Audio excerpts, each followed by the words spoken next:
So, in the film, consequently the book and the real story, called Black Hawk Down, there was an instance that really caught my attention. Maybe you can imagine there's an active theater of combat. There's a general who's in the communications room, in the war room, and he's expecting results. He's expecting to see things get done so that he can pursue the goals that he has as a military leader, hopefully to save lives as such. And he's waiting for something. It's the actor Sam Shepard, the late Sam Shepard, who plays this general. And he's waiting. I don't remember what it was. I think it was something from the Air Force or something from a helicopter, some sort of reinforcements. But he's saying to whoever was on the other side in the communications, where is my X? Like, where's my reinforcements? When are they going to be in position? And he says back at him, he says, 10 minutes. And then he says something very interesting, and it was very memorable. I learned a really good life lesson from it. And he says, nothing takes 10 minutes. And it's kind of like it's almost humorous when you hear it. He sounds like some sort of disconnected authority figure saying, bah, nothing takes 10 minutes. You know, and could you imagine taking that one step further and bringing it into your own life? You call to order a pizza, and you say, I want the pizza in 10 minutes. Or you take your car to a garage, and you say, hey, I want my car fixed in 10 minutes. There's a disconnect in regards to time and expectation. But Sam Shepard's character, the general, he was, I believe, in the right to say nothing takes 10 minutes because, in his wisdom, he knew what to expect within the time frame that he gives the soldiers that he works with. And my question is, to you, what results can you expect to see in the time frames of your life? Is your culture broken? My name is Adam E. Rosenfeld. I've seen it happen so many times. I've seen it happen in churches, in municipalities, in schools, in places of work. Is your culture broken? I'm here to help you fix it using your creative power. Visit adamerosenfeld.com and subscribe there to make sure you never miss a podcast or a post or anything I'm offering in terms of creative coaching. I want to help you, and I want to keep the relationship going. So please visit. Back to what I'm talking about how you can say to yourself, you know, can you expect something to happen in 10 minutes? And what I'm getting at is that we have to talk about time, we have to talk about expectations. And there's a term, and I'm going to go, this is as far as I'm going to go with language in this term, but it's a term called BS jobs, or garbage jobs. And there's an idea that these meaningless jobs are on the rise, that we're in a situation where people go to work and they don't find meaning in their work. And that is just tragic. And now I'm talking to you, I'm saying, do you go to work and do you find there's a lack of meaning there? Do you find that you're spending your precious work hours on something that's meaningless? And I really believe happiness to be meaningful progress on meaningful goals. So it makes me think of time frames and the connection between time and expectation. What can you expect to get done in a work day? What can you expect to get done in a work week? There's this famous quote that says people overestimate what they can do in a year, but they underestimate what they can do in 10 years. That's a disconnect between time and expectation. And maybe you can identify with that. Maybe you go to a job and you expect your life to change in 1 year.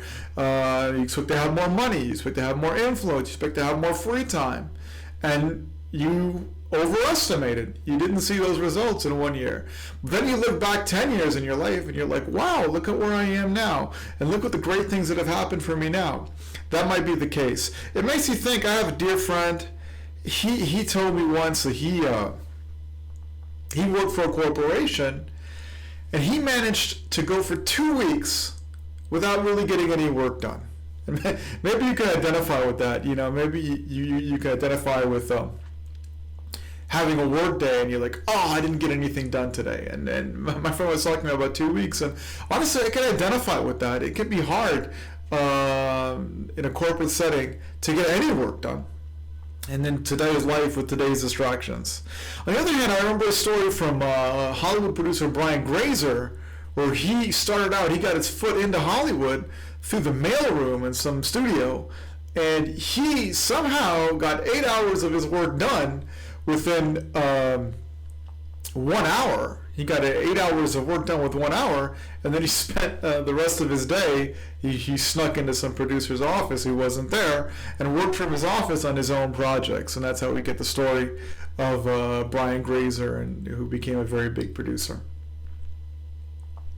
So whatever your work life looks like, I want to create a healthy time expectation reality so you get results, so you get meaning. And my question for you is, do you have repeatable processes? Do you have things that you do that repeat themselves? Sometimes you feel that they lose their meaning as you repeat them. I have various accounting tasks that I dread, and they repeat themselves. And I have other repeatable tasks like blog posts and even this podcast, things that are repeatable. Now, if you have that, here's what I want to encourage you to do. Number one, identify your repeatable processes.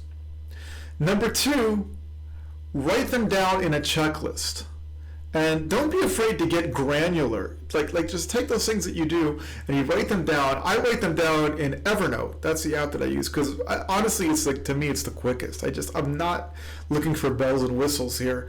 I just want a checklist, and you could do it with pen and paper, but don't hesitate to get granular. Sometimes, step 1, turn on my computer. Step 2, go to this link. Step 3, get a pen. Step 4, get a paper. Get as granular as you need to be so that you save time and energy thinking about the next step, thinking about the step that you're in. And keep that checklist handy. That checklist could be pen and paper, it could be on your desk, or it could be something digital like I do in Evernote.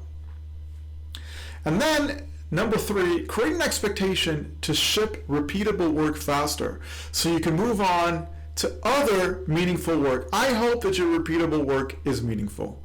It might be meaningless. It might be BS work in your life. I can't guarantee you what it's going to look like. But either way, meaningful or meaningless, I can help you ship it faster by making checklists. If you make checklists that are granular, you can get that work done faster, and you can get a better connection between time and expectation to where you say nothing takes minutes.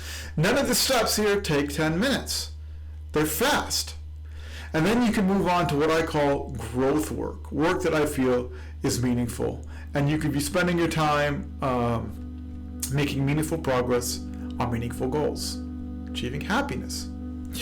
I'm Adam E. Rosenfeld.